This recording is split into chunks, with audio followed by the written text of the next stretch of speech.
Joining me now is Kurt Cober. He is running for lieutenant governor in Wisconsin. He's running against actually someone else we interviewed as well. We'll get into that in a second. But Kurt, welcome to the program. Hey, thank you, sir, for having me. No problem at all. So how many folks are running in that Democratic primary? There's only two of us in the Democratic primary for lieutenant governor in Wisconsin. So we're running to compete against the current lieutenant governor, who's a Republican, of course. Indeed. I think on this program, you don't have to convince us that the Republican incumbent has got to go. So everybody's on board for that. Yeah, especially in Wisconsin. Yes, absolutely pivotal state. So as your primary's coming up, we had Mandela Barnes on, and he made a persuasive case. And I wanted to give you a chance as well to make your case. So first of all, let me ask you, would you consider yourself as progressive, more progressive, less progressive than Barnes? Yeah, I don't think there's a difference in values between my opponent and myself. I think we're very progressive candidates here in the Democratic primary for lieutenant governor. I think probably the biggest difference is just the view of what this office can do. The current lieutenant governor obviously hasn't put it to work, and we've had an example of the Democratic predecessor who's been very active in this role, and I plan to do the same with it. Okay, so then let's talk about that a little bit. So what would you do with the role? Yeah, in Wisconsin, the primary role of lieutenant governor is to make sure you're alive if we happen to lose the governor, if they get appointed to a position. And beyond that, it's really dependent on the individual. And my perspective for this role is that it needs to be one that's active in two fronts. One is being the chief advocate for public education in our state. I mean, what's been happening here with public education, not just our K through 12 schools, but our technical colleges and our University of Wisconsin system. And I want to be the #1 advocate for public education in our state. And I'm a proud product of public education from kindergarten through graduate school. And then #2 is I want to help build a culture of entrepreneurship in our state. I'm sure you're familiar with the Foxconn deal that the current governor signed. And I believe that's the wrong direction for our state. We need to encourage the thinkers and the doers and the dreamers that we have right here and give them the tools and resources to be successful. And both of these things are areas that the lieutenant governor of our state can enable by creating partnerships within and outside of government. Okay, and how would you do that? So let's say that you're a lieutenant governor, you roll up your sleeves. How do you encourage entrepreneurship? Well, I think the #1 thing that we've found as I've been talking to residents across the state is there are great ideas, but there are barriers to individuals starting their own business or starting their own organization here in Wisconsin and quite frankly across the country. And so as lieutenant governor, I have a very clear platform that focuses on how do we take healthcare off the table for someone that wants to go start their own business or organization? How do we take student loan debt off the table? There are a variety of things that we can do through partnerships with nonprofits and foundations and state agencies to get on that path to build this culture of entrepreneurship. And not everything has to go through the legislature. And again, my Democratic predecessor in this role did exactly that kind of work, and I plan to do the same thing. So, Kurt, that's really interesting. What do you mean by taking student loan debt off the table? Yeah, so there's as you all know, right, we have a student loan debt crisis in our country. And one of the #1 things that people tell me, they say, hey, I've got a great idea to go start an organization or business, but I've got $50,000, $75,000 in student loans. And so what we can do through either legislative means in the budgeting process is help defer those loans for 3 or 4 years while someone's starting their own venture. Or we can work with organizations and incubators to help defer those costs as well, push them off for 3 or 4 years. So someone doesn't have to worry about that when they're trying to create a new business or organization. That's interesting. And I get that would incentivize people to start their businesses. Yeah.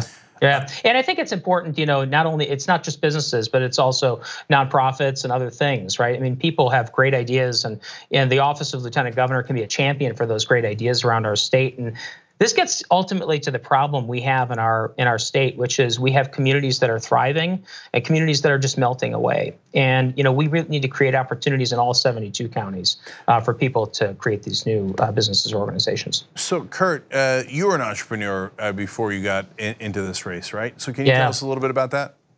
Yeah, my wife and I started a company, a technology company, and basically what it was a marketplace for products, industrial design of products. And one of the reasons why we were able to start that business was because we didn't have a lot of student loan debt. We probably had $8,000 in student loan debt because I went through the University of Wisconsin, for my bachelor's and master's degree. And so we started that company on our own, with our own couple dollars we had, and then we raised some money. We're able to build a team. And so we had that experience, and it was because we had a low cost, great but low cost public education that we were able to go do that. Okay, and you sold it, right? We didn't actually. No, we did not sell the company. Although we looked at potential buyers for the company, but couldn't ultimately find one.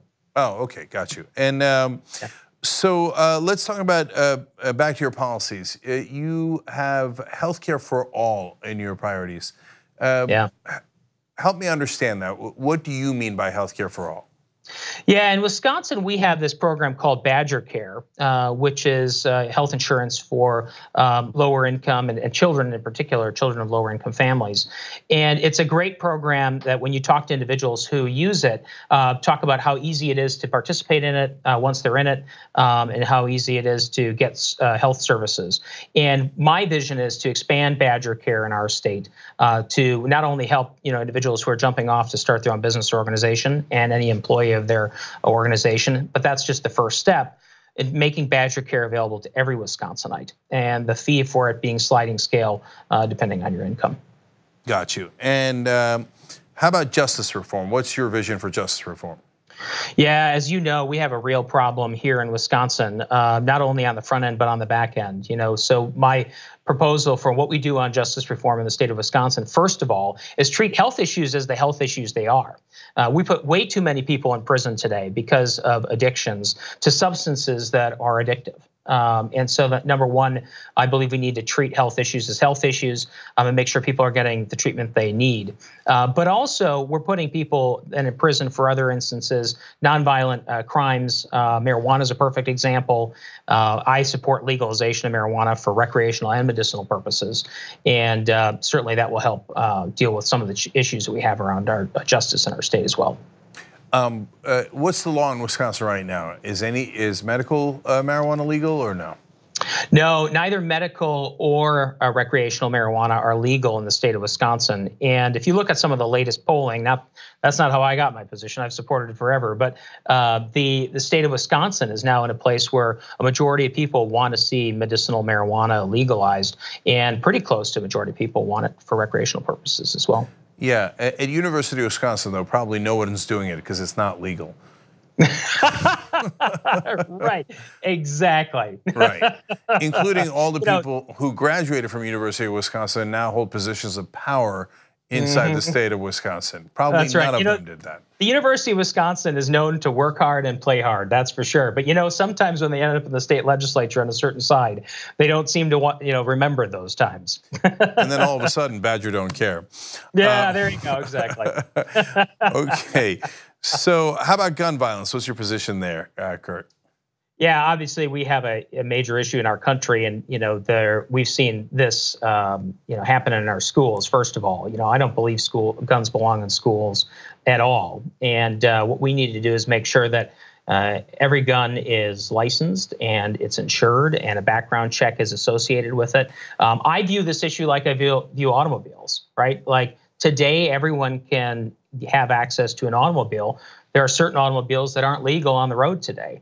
And every automobile is licensed and insured and tied to an individual. And I think we need to have the same conversation around guns in our country. So as Lieutenant Governor, what can you do to effectuate that, if anything? Around gun violence in particular? Yeah, I mean, I like the insurance idea. It's an idea that some on the left have, that it should be relatively straightforward. It's an appealing idea, and it doesn't take your guns away. It just asks you to insure them like a car. It's very logical. But can you do anything to push that forward as Lieutenant Governor? This office is about oftentimes influence, and the influence can be used at the state capitol level, right, to make those laws happen. But if it's not possible at the state capitol level, my perspective is the work doesn't stop. And so I will be happy to be an advocate at the county or the municipality, city or village level. This is my perspective coming from both education, nonprofits, and businesses. You've got to find ways to solve problems, and that doesn't always have one solution. So I'm happy to go to communities and advocate for these kind of changes as well. All right, and last one, money in politics. Yeah. I assume you're against money in politics because you're a progressive, but how so? What action would you advocate for? I don't believe that politics should be a barrier for anyone to run for public office. There are too many, and I've met so many people on this journey and throughout my life who should be in public office, but it's money that prevents them from being in public office, and that should never be a barrier. So my perspective on campaign finance is that we should put everything on the table. We should look at every option. Public funding of campaigns, transparency for every dollar that's been contributed, wherever it came from.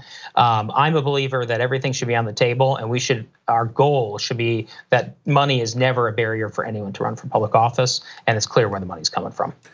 All right. Kurt's website is kurtforwisconsin.com, which makes sense. You can find out more about him and his positions there. You can volunteer and you could donate. Kurt Cober, thank you so much for joining us. Appreciate it. Jake, thanks for having me. Have a great evening. You too.